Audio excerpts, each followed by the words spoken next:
Before we dive into the episode, quick reminder, the Chase Tracker app is now available exclusively for Chase Club members. It's the easiest way to track your 5 factors of health and stay consistent with what matters. Join us at chasingexcellence.email. All right, let's get into it. Hello, and welcome back to the show.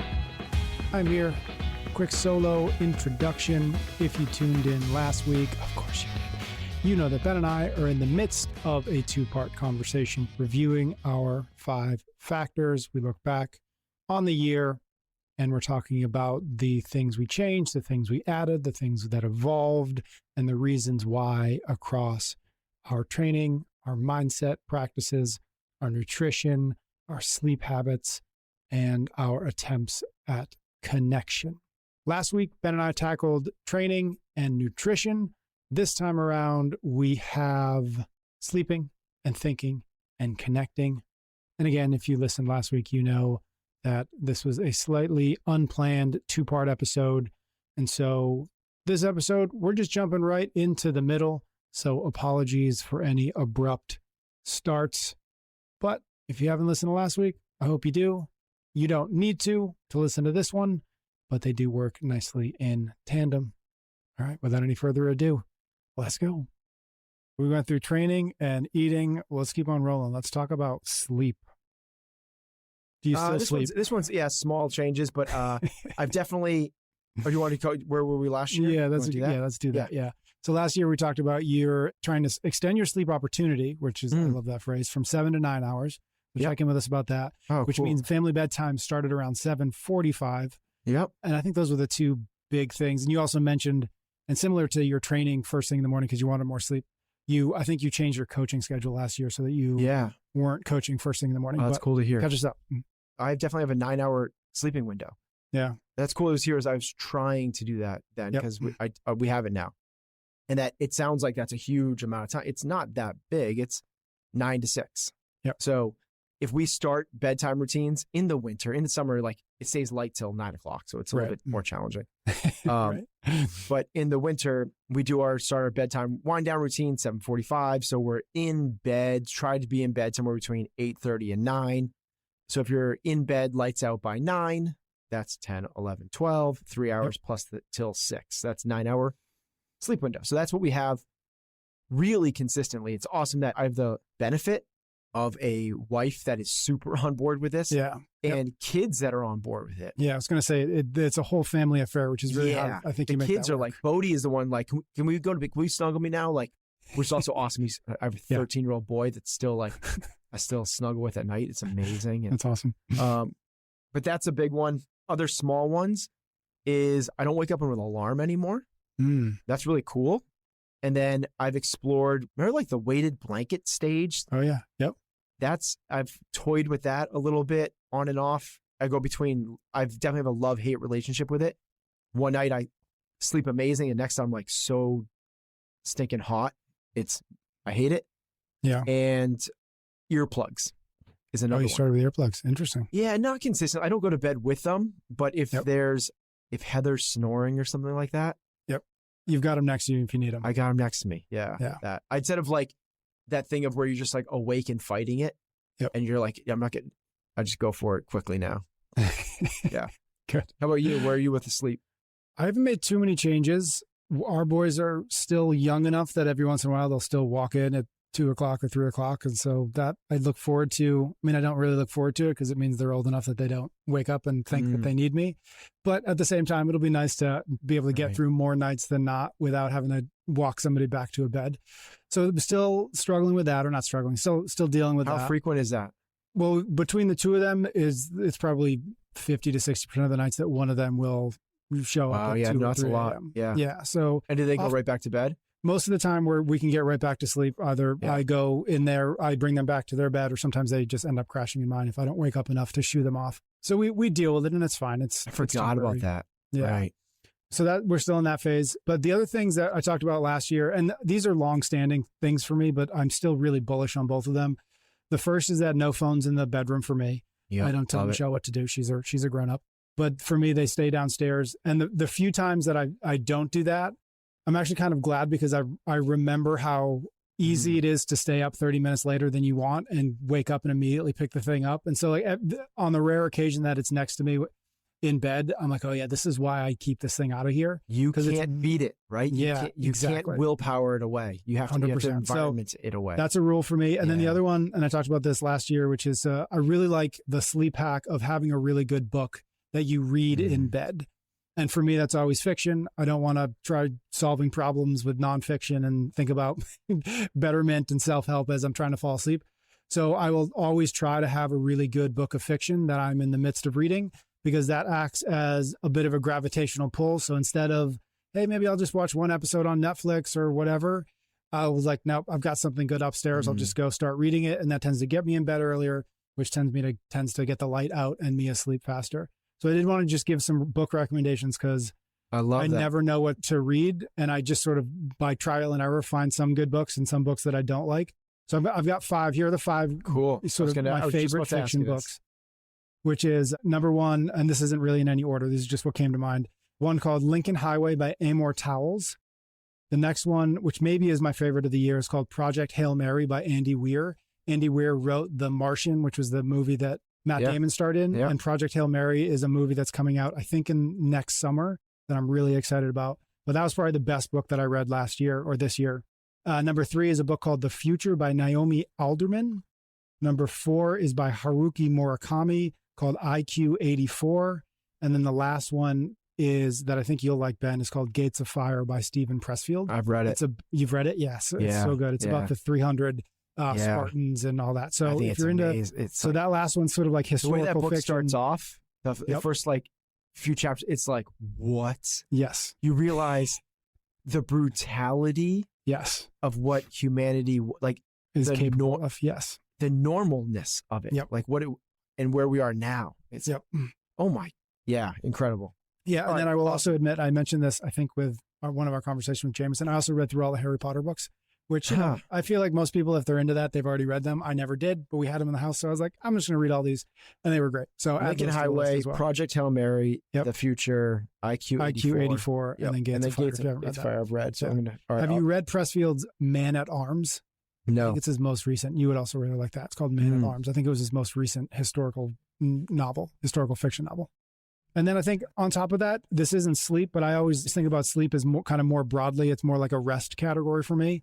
And so 2 things that I try to do every day is the first is at least the first 30 minutes of my day, no inputs, no screens. If I can pull it off, no conversation, really just like me and a cup of coffee, and I can sit quietly and just see what's going on in my head. And then I like that. I think actually, that's probably it actually. Yeah, that was probably it. But it's sort of similar. What I thought about when I was thinking about that is it's sort of similar to what I brought up with the interrelation of the other things. Because if I want my first 30 minutes to be quiet and solo, it means I've got to get up at least 30 minutes before the rest of the house, which means I need to go to bed earlier than I probably would otherwise, which means, and this is one of the other things, I think this is what I was in the back of my head, what I was thinking. This is the other thing that I also try to do every night, which is after 8 p.m., no screens. The reason being, if I spend 30 minutes on Instagram at 8:15, then that's when I start getting ready for bed and getting upstairs and reading a little bit and getting to sleep. And so all of these things are sort of causal links in a chain, with the goal being like, I really want those first 30 minutes to be quiet and before anybody else wakes up. So all of these things have to be in place for me to be able to do that. Yeah, that's great. Winning the morning starts the night before. Yeah, it's exactly. huge. Yep. Well, then you go like, okay. And I think it's when you start to line up what needs to happen for you to, because you go, okay, if I'm going to win the morning, first thing you need is wake up with vitality and energy. Yep. So you got to get enough sleep. Yep. So what does that start with? Okay, if I'm going to get enough sleep, that means I need to be lights out by this time. What do I need to be in order to be lights out by this time? That's why we go all the way back to 7:45, yes. Yep. Which then goes all the way back to dinner, which then goes all the way back to like, when are we starting to, it's amazing. Yep. Like, and then when do I get home from work, or when do I stop work? Yeah, it actually starts at like, for a lot of like, it kind of starts at like noon time for us. Like Heather starts dinner at noon because she coaches in the afternoon. She picks up the kids, because once she picks up the kids, again, like it's kind of over. Yeah. So like it all happens between like noon and 2:30. Yep. If we're set up then it's like, it's wild how intentional you have to be. it's so interesting because I still want to do it because I think it'd be an interesting conversation, but we put out a Daily Chase essay. I think the title was something like Make Health Your Organizing Principle. Yeah. And the idea being is like, how do you not reverse engineer a day, a week, a year, a month, a life from like, okay, I got to get this stuff done at work. I got to accomplish these things. I want to make X amount, but instead organize it and reverse engineer it from like all of these markers of health that we talk about all the time. And what you just described is like, how do you actually organize your life, or how do you make health the organizing principle? Is you say, okay, all of these things are non-negotiable. Sleep, I train, I eat a certain amount, I food prep, I get some quiet time, I do some deep work, like all of these things. When you really recognize, okay, if that really is what it looks like to be healthy, you need to first lay those stakes in the ground and say, everything else fits in between these things. Yeah. And then when you recognize, oh, it's all of these things, you recognize, and all of these things are related and interrelated, you realize I can't do this by accident. And I think this is the thing that we're really getting at without saying it, which is to really be healthy and happy and to live a life with your heart on fire. It's not going to happen by accident because there are too many little things that need to be lined up and too many things that you need to say no to, or you need to organize in such a way that it doesn't get in the way of these things, that you can't accident your way into it. You can't wake up in the morning and say, gosh, I hope I can do all the things, because there are too many things. And you'll get to the end of the day and you won't have done any of them because none of them feel urgent. Almost none of them will anybody else show up and say, hey, Ben, did you get your training in today? Because it doesn't matter to anybody else. Your boss doesn't care if you food prepped and you slept 9 hours. Your friends don't care if you need to prioritize sleep instead of going out with them till 10 o'clock, 10:30, 11 o'clock, right? So it's like recognizing how high a priority you need to make these things is the thing I think we are saying without saying. I was hanging out with Dr. Rich this past weekend. Yes. And, at a friend's house. And the conversation revolved around how countercultural you have to be healthy today. Yeah. Rewind 150, 200 years ago. Nope, not the case. Mm-hmm. You did not have to be countercultural to be healthy. It just happened by default. You were going to eat nutritious foods and not too much. That was by default, because there wasn't an alternative. You were going to move and lift things most of the day because in some form or fashion, your career probably revolved around some sort of manual labor. You were going to be surrounded by people in your tribe. It was just going to happen. Mm-hmm. You were going to sleep because there wasn't electricity when it got dark, and you would wake when it got light. It's like, this is just 200 years ago. This is, yeah. I'm not saying like Paleolithic times. Now you have to be not only what you're saying, incredibly intentional, you have to be counter-cultural. You have to go against what everyone else is doing in order to have health be your first principle. Mm-hmm. Which, ... I think everyone kind of like understand that's what we're saying. We're saying health should be the first principle. And I'm also saying not optimize, not forego all else, not make sure that you have your blue light glasses on and you've cold plunged and you've saunaed and you've red light therapied and mm-hmm. you're theragunning in between and you're, I like that you're turning all these into verbs. Voodoo flossing, right? And that you can't live. What I'm saying is just have it there. Like just the same way you would not get to be a millionaire without lots of intention. Like you got to work at it. It doesn't happen by default. It's the same thing here. You don't just become healthy by default. If you're listening to the episode that Rich talked about, he has this really cool kind of like little framework, which is the words we've used, drift, mm-hmm. right? You just kind of like, you jump on the river and you just drift down. Yep. Drift leads to dysfunction. Like if you are just drifting, your body is going to atrophy. Your body is going to tend towards dysfunction. So you're going to drift, not be intentional, not take action, not be countercultural. You're drifting along with everybody else, which leads to dysfunction. Dysfunction is what leads to disease, which leads to decrepitude and death. Mm-hmm. So it's like, that's where we need to kind of like, whoa, okay, like We need to swim upstream against the current. At least like swim to the edge of the river and hold on to something. But way better, and that's like just do the bare minimum. Don't drift down like everybody else. Yep. Don't go out until 2 a.m. Don't get the wings and the pitcher of beer. Like at least have a salad and walk and get 7 hours of sleep. Yeah. To be healthy, have vitality and energy and not get a chronic disease. Because again, it's where it's going. The estimates are now 70 to 80. When we first started this, it was 60 to 70%. Now it's 70 to 80% of people are currently living with at least one chronic disease. Mm-hmm. So it is the default path. So we have to be so crazy intentional with this stuff. And that's why we talk about it multiple times a week. We are brought to you by Timeline, the longevity company behind Mito Pure Gummies, the first clinically proven urolithin A supplement that supports your cellular energy so you can train harder and recover faster. Here is the truth. You can't outtrain low energy when that low energy starts at the cellular level. As we get older, our mitochondria, which is the powerhouses inside each and every cell, starts to decline, which means less energy for your workouts and slower recovery. MitoPure is clinically shown to support muscle strength and function by helping renew your cell's ability to produce energy. I've been taking the MitoPure gummies every morning, and what I've noticed is more sustained energy during training and better recovery between sessions, which means I can show up more consistently without feeling beat down or beat up, whichever direction one feels beat. Grab 30% off your first month while the offer lasts by going to timeline.com/excellence30. That's timeline.com/excellence30. We're brought to you this time around by Monarch, the all-in-one personal finance tool, bringing your budget, accounts, investments, net worth, and future planning together all in one easy-to-use dashboard. One of my goals for 2026 is to improve my communications with my wife about money so we are always on the same page, because managing money doesn't have to be a struggle.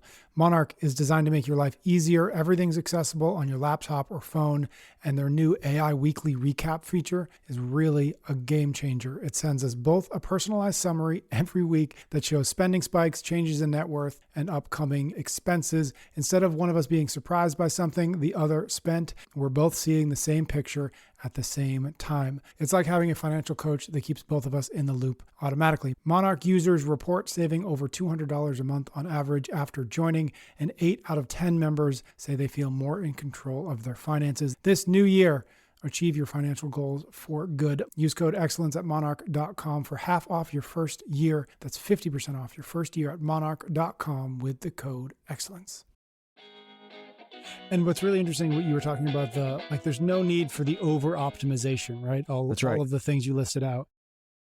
And that's true for lots of reasons. But one of the reasons, if folks haven't realized this already, is like our days are filled with the basics. They're filled with the boring basics that we talk about all the time: training, eating well, sleeping enough. If you do those things, you actually don't really have time to do the things that are nice, but not particularly necessary, right? If you focus on the essentials, the 5 factors, then the non-essentials, by virtue of that, crowd themselves out. Here's my new framework for this.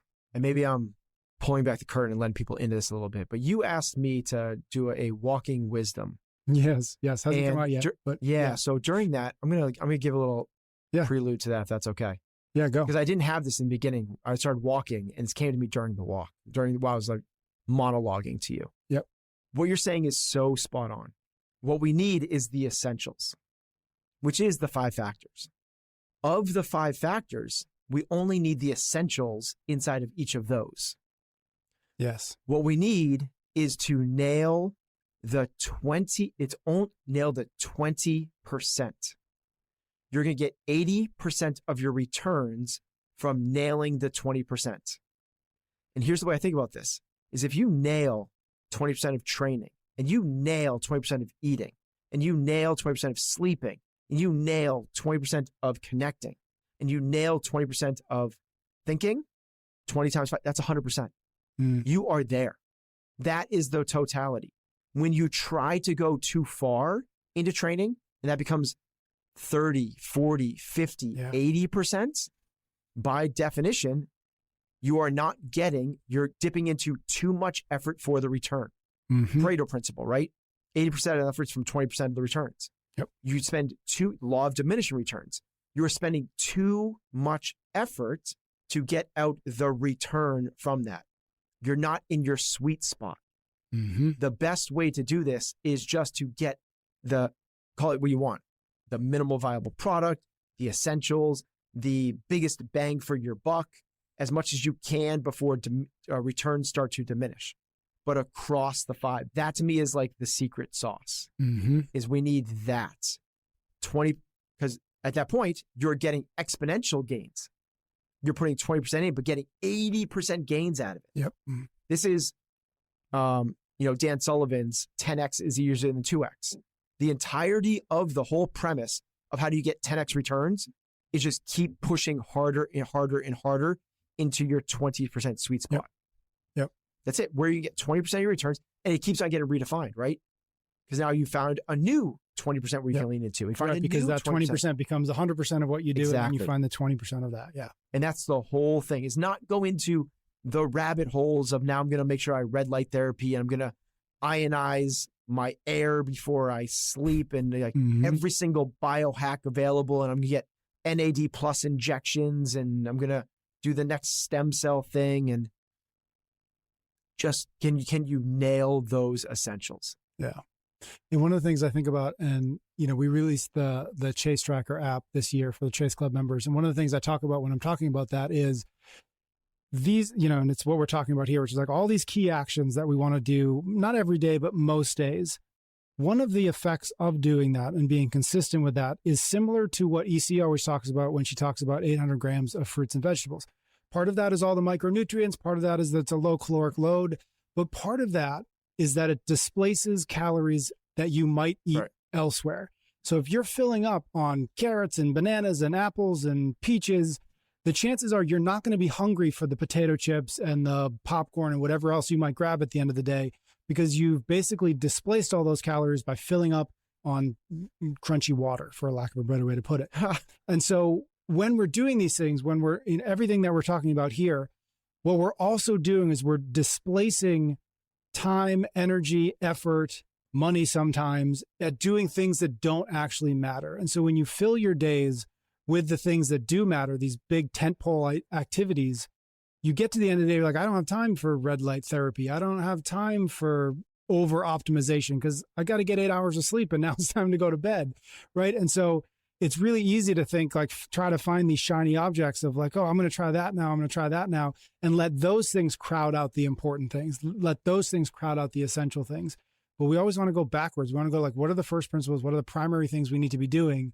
And then if there are other things in there, if you want to get in the sauna, you want to do whatever, great. But you got to fit those into the slivers of time you have after you've eaten, after you've trained, after you've make sure you slept enough, et cetera.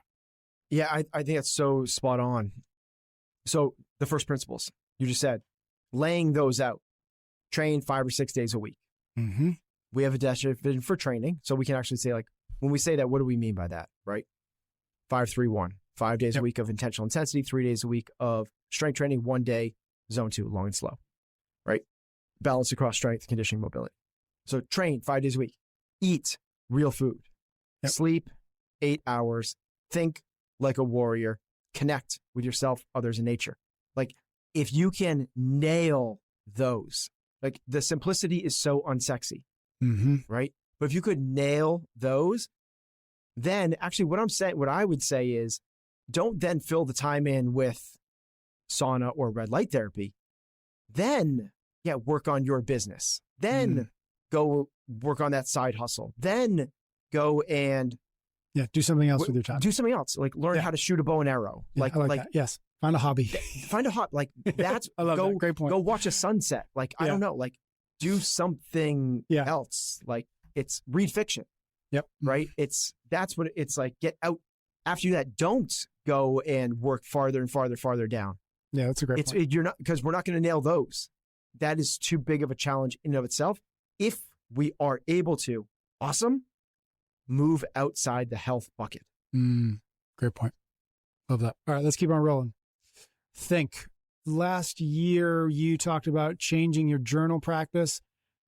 I think that was very work focused, if I remember correctly. New format. You said, oh, this is what it was. It was write 3 wins from yesterday and then write 3 most important things to do today.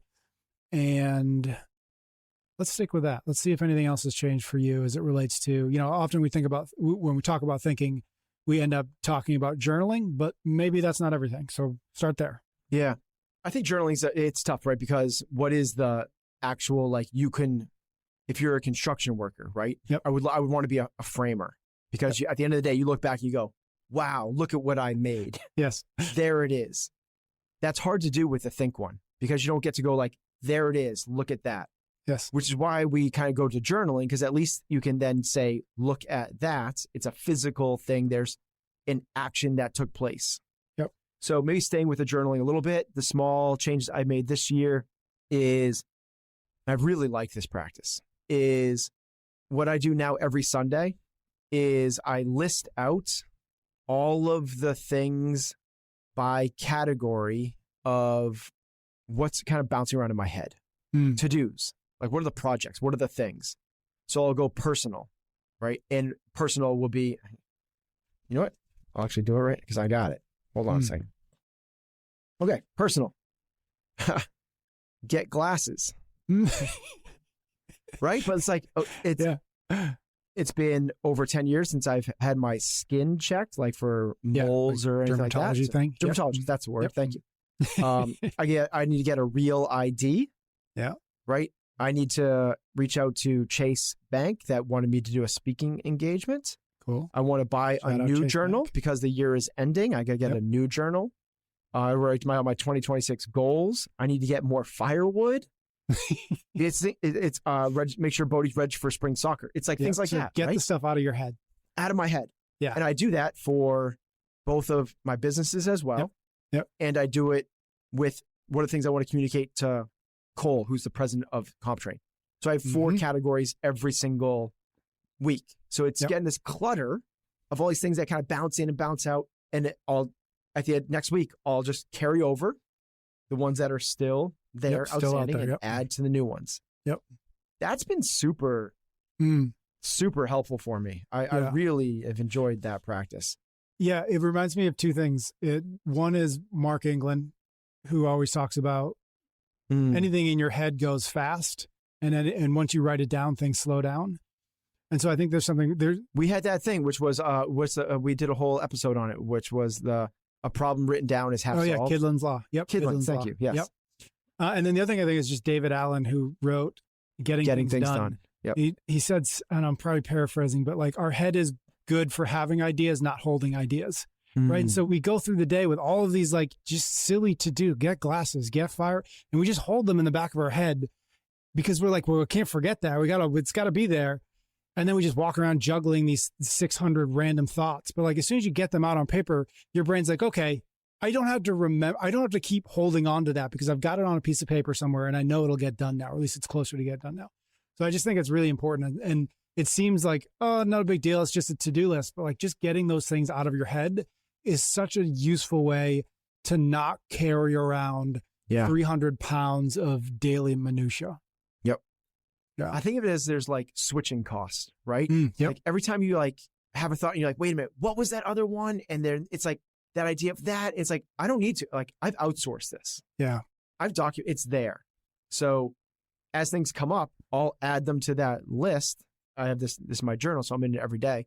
Kind of go, okay, here they are. And it's been a super helpful practice. Is the shortcut to that. Love that. Other ones that maybe getting outside a journal is, I would like to take credit for this, but I probably don't deserve it. It's probably more just the cyclicality of to where I am in my life and business. I feel much calmer this year than I did last year. Yeah, I can see that. And I've always been a person of calm and low stress. Yeah.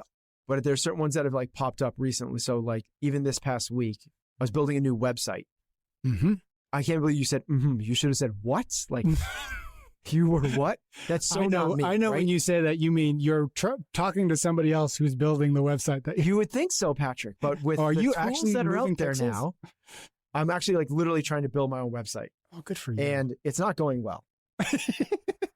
to the point where I spent about 5 days, maybe a week working on this, not over the course of, I'm saying cumulatively, but over the course of 6 weeks, I probably put a week's worth of work into this. Yeah. A couple days ago, I'm trying to edit it, and it's really hard for me to figure out where I am on this page.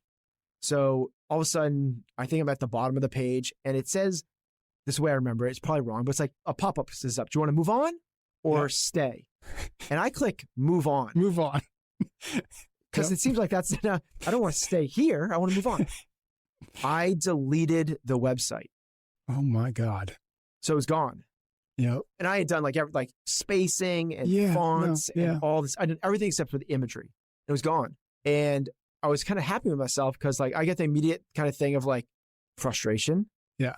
But really quickly, it went to like, okay, let's go. And, it was within like a handful of seconds. Yeah. 6-10 seconds. And it was like, I didn't harbor anything after that. I was telling the story to my daughter just last night, who's 10 or 11. And Heather's overhearing it. And she's from the other room. She goes, that's not normal. That's not, no one actually acts like that. Yep. Just kind of setting so that's, I feel like, I don't know if it's all the work that we do having these conversations, but the level of, the term would be like emotional maturity, where you have ownership over your emotions. Yep. And again, maybe this is because, and this is why I don't want to take all the credit for it, I'm just in a really good place in my life. Like my family's amazing. My businesses are now successful. I enjoy what I do every day. It's so much easier to have that than when kids are going through a really challenging time. Your business is going to go bankrupt. You and your wife are having issues. Totally. Yeah. It's a success cycle or the sewer cycle. So maybe it's easier for me to kind of go, oh, well, there goes the website. Yeah. Maybe I'll be able to plug away and make this thing better. I don't think I made it better the second time, by the way. That's a different conversation. We're brought to you this time around by Monarch, the all-in-one personal finance tool, bringing your budget, accounts, investments, net worth, and future planning together all in one easy-to-use dashboard. One of my goals for 2026 is to improve my communications with my wife about money so we are always on the same page, because managing money doesn't have to be a struggle. Monarch is designed to make your life easier. Everything's accessible on your laptop or phone, and their new AI weekly recap feature is really a game changer. It sends us both a personalized summary every week that shows spending spikes, changes in net worth, and upcoming expenses. Instead of one of us being surprised by something the other spent, we're both seeing the same picture at the same time. It's like having a financial coach that keeps both of us in the loop automatically. Monarch users report saving over $200 a month on average after joining, and 8 out of 10 members say they feel more in control of their finances. This new year, achieve your financial goals for good. Use code excellence at monarch.com for half off your first year. That's 50% off your first year at monarch.com with the code excellence. It reminds me of a story you told me. I don't think we did this while we were recording. I think you were just telling me, and I don't want to say who it is because I don't want to blow up their spot, but you were telling me about somebody who we both know who was going to their kids' like college soccer game or something. And it was like a road trip. It was like 6 hours away. And fill in the gaps if I'm not getting this correctly, but it was like, okay, he went off, he started on his road trip, and 4 hours in, he realized that he had the wrong weekend entirely. And he was going 4 or 6 hours in the wrong direction for no reason whatsoever. And he was telling you, there was a period of my life where that would have really set me off, that I would have exploded. I would have exploded at my wife because it was her fault. She was the one who told me it was this weekend. It's not this weekend. But instead, he took a deep breath. He's turned the car around and he started driving home. Mm-hmm. And he was telling you, I think, similar to what you just said, which is like, I can't believe that I'm at a place in my life where I didn't explode, but even more than that, even better than that, I was fine. Yeah. And that really is, we're not taking any credit to that, but that's part of the purpose of these conversations, is to get yourself to a place where things happen, you have that moment, and that moment isn't automatically one direction or the other. You can take the breath and you can say, well, I could blow up right now. I could throw the laptop across the room, but I don't feel the need to do that. And now I can move on from it. That's right. Yeah, that's it. Yeah. That's exactly it. And I just think it's such a more productive way to go through life. Yeah. where you have a internal locus center of control, like a center of gravity, a homeostasis. And it takes a lot for that to get knocked off, right? If it doesn't take a lot, you are essentially at the whim, at the mercy of external events and external people, where they can kind of like, you're a leaf blowing in the wind, as opposed to like an oak tree that just stays strong, stays sturdy, regardless of what's happening around it.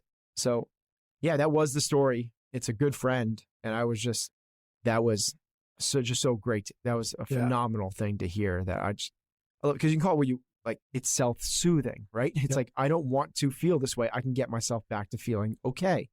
It's returning to center. It's emotional maturity. It's like, there's a lot of, it's mental toughness. There's a lot of different resiliency. There's a lot of different words that you can use to say what that is. And I think that in terms of the think like a warrior. Warriors, if something doesn't go right, they don't throw down their sword. They don't throw down their shield and go, woe is me. They go like, all right, bring it on. All right. This is the next thing I'm facing. Let's go. We've only got about 10 more minutes before we have to bounce. We could clearly talk about this even longer. I want to do one quick thing before we get into the Connect bucket. And that is to offer, if we've got any good books that we've read this year. I know I mentioned some fiction. I've got some nonfiction ones that I thought were really good. Let's do that real quick. Let's go through if you've got any, and I'll give mine. And then we can wrap this up with a quick recap of whatever we've done well or poorly in the Connect bucket. But let me give some nonfiction books that I've read this year that I recommend that I thought were really good. And then you'll give yours and we can move on. So a couple books that I recommend. One is called The Lion Tracker's Guide to Life by Boyd Vardy. Really, really good book. Probably one of the top 2 or 3 books I read this year. Wow. I also stumbled into... It's called The Lion Tracker's Guide to Life. Really good. Cool. I stumbled into, and I've mentioned him a few times, Anthony DeMello wrote a book called Awareness. I've mentioned that once or twice. So Awareness, and another book he wrote called Rediscovering Life. Both of those are like great, like keep it by the bedside table or by wherever you sit in the morning with some coffee and just read some pages of it. Really, really good, really valuable, I think. And then a couple books that I've actually mentioned in various episodes here, The Pathless Path by Paul Millerd and The Art of Focus by Dan Coe. Both of those are also very good. So those are just some of the books that I read, nonfiction books. Actually, also want to add to that, we had Robert Glazer on The Compass Within. That was actually a really useful, of all the books maybe that I've read, that was the one that most clearly connected to things that we talk about here on the show for me. Like I went after that episode and after reading the book, I went back through and sort of like started with core values or key pillars, which is how I think of them, sort of from scratch. I was like, all right, I have these, but based on everything we talked to Robert about, based on his 6 questions, based on his parameters of like good versus not so good, I sort of went back to the drawing board and reworked my core values, which was really, really valuable. So I also add that if folks haven't listened to that episode with Robert Glazer or read the book Compass Within, also really recommend that. Cool. This was a big year of me rereading books, which I enjoy doing. No man ever steps in the same river twice. Many of them were business oriented. Yep. We went through a challenging time and I am now the CEO of the company again. So it's a lot about like how to learn about how to do this thing called business. So I'll give a couple. Don't you wish I thought I learned this already once? Yeah, no, definitely not. Beyond Entrepreneurship 2.0, Jim Collins. They rewrote his kind of original book. I had read Good to Great, read Built to Last, Beyond Entrepreneurship, and I read his new version, which is Beyond Entrepreneurship 2.0. Yep. Phenomenal, especially one chapter when they talk about kind of vision. I think it's phenomenal. Reread Insanely Simple, one of my favorite business books. That's one about Apple, right? Yeah. Yep. 10X is easier than 2X. I referenced that in this conversation. And I reread. And that's by Benjamin Hardy and Dan Sullivan. Dan Sullivan, thank you. Yep. And then Principles by Ray Dalio. Oh, yeah. We talked about that years ago. Yep. Yep. The other kind of thing I've thought a lot about is sort of this perspective in terms of thinking. Here's I think once I was thinking about if somebody was to get introduced to this conversation, this new perspective on how to do this from the think category, where would I have them? I think if they read these 3 books, it would really help shape things up a lot, which is, I've already mentioned one of them, which is Same as Ever. Morgan Housel. Morgan Housel. Morgan Housel, sorry. Yep. Yep. 4,000 Weeks. Yep. And Talked about that already. Yep. Sapiens. Great books. Yeah, it's like what those three books do, especially kind of like those three in sort of like overlapping each other. Yep. Allow you to like really kind of like zoom out. You see like a lot of perspective between those things. And each one takes it from a different vantage point. Totally. Yeah. And I really like the kind of intersection between those three. Yep. Yeah. I love the idea of batching books that aren't about the same thing, but when you read them or back to back, they create sparks or connections that you wouldn't find or you wouldn't see if you had read them 3 years apart, right? Those three books. That's right. I think about that a lot with 4,000 Weeks and Essentialism. Like if you put those books together, again, they're about the same general like worldview, but when you start looking at them from those two slightly different perspectives, it's like a 1 + 1 = 4 type of thing. Love it. Yeah. Okay. Last one, saved best for last. We always do this. The poor Connect bucket. Consistently gets last. Let's talk about connection a little bit. I don't know. Let me see what we had last year. You had some work things. You stopped working. I remember this. I think this was cool. You stopped working at the office at the end of the hall so that basically you were just sort of like visible more. Still doing that. I love this. You said yes to the kids more. They want to play soccer. They want to jump on the trampoline. I'll try to say yes. Sunday Run Day was a family affair. Yep. And then I think you jumped back into coaching a little bit more. But catch us up. Let's do a quick catch up on where you're at with Connect Bucket.